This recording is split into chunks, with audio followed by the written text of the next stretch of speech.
2-fevral. Кечирим кандайча ишке ашат?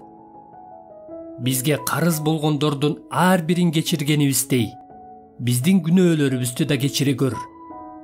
Азгырылышыбызга жол бербе, бизди жамандыктан сакта. Лука 11-бөлүм 4-аят. Ким кимди биринчи кечирет?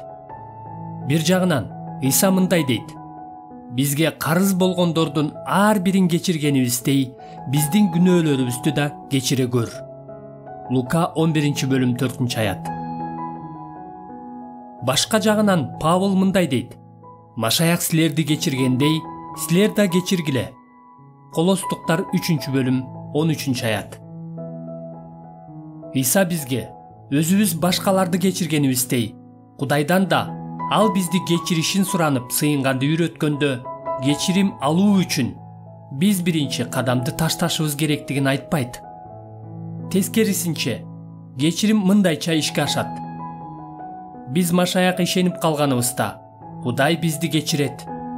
Элчилердин иштери 10-бөлүм 43-аят. Анан ушундай кечиримден катуу таасирленген биз да кубанычка, ыраазычылыкка, үмүткө толуп, башкаларды кечиребиз. Мындай кечиримдүү жүрөккө ээ болуу биз өзүбүз куткаруучу кечиримди алганыбыздын белгиси болуп саналат. Мындайча айтканда, башкаларды кечирүү аркылуу биз өзүбүз ишенимге ээ экенибизди, Машаяк менен бириккенибизди, ичибизде бизди ырайым жана момундукка толтурган ыйык рух жашаарын күбөлөндүрөбүз. Бирок биз дагы эле күнөө кылабыз. 1-Жаккан 1-бөлүм 8 жана 10-аяттар. Ошондуктан Машаяктын биз үчүн жасаган иши бизге жаңыдан таасир бериши үчүн, кечиримди жаңыдан баштан кечирип туруу үчүн Кудайга кайрылып турабыз. Бирок өзүбүздүн ичибизде кечирбестик бар болсо, Кудайдын кечиримин кайрадан башыбыздан кечирерибизге ишене албайбыз. Кечирбес кул жөнүндөгү үлгү насаат аңгеме эсиңиздеби? Матай 18-бөлүм 23-25 чейинки аяттар. Падыша ал кулдун өзүнүн миллиондогон карызын кечирсе да, ал өзү башка бирөөнүн жарыбагандай карызын кечиргиси келген эмес. Өзүнүн кечирбестиги менен ал падышанын ырайымы жүрөгүн эч кандай өзгөртпөгөндүгүн көрсөткөн. Иса бизди мындай акылсыздыктан сакташ үчүн мындай деп сыйынганга үйрөтөт.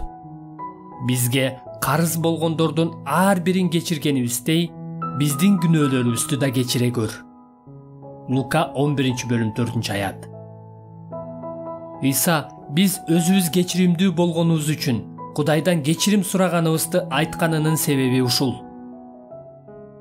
Бул мындай дегенге окшош: Кудай ата, мага Машаяк алып берген ырайымыңды берүүнү уланта көр.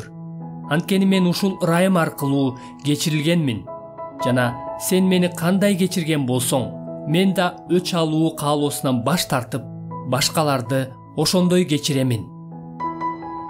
Бүгүн Кудайдын кечиримин жаңыдан тажрыйбаласаңыз экен, анын ырайымы сиздин жүрөгүңүздү толтуруп, башкаларды кечиргенге жөндөмдүү кылса экен, жашооңуздагы ырайымдын ошол таттуу тажрыйбасы сиздин ишенимиңизди дагы да бекемдесе экен. Башкача айтканда, Кудайдын кандын баасына сатылып алынган кечиримин жаңыдан тажрыйбалаш үчүн анын алдына барганыңызда, ал сизди өзүнүн кечирилген жана кечиримдүү баласы катары көрөөрүн түшүнүп жетсеңиз экен деп тилейм.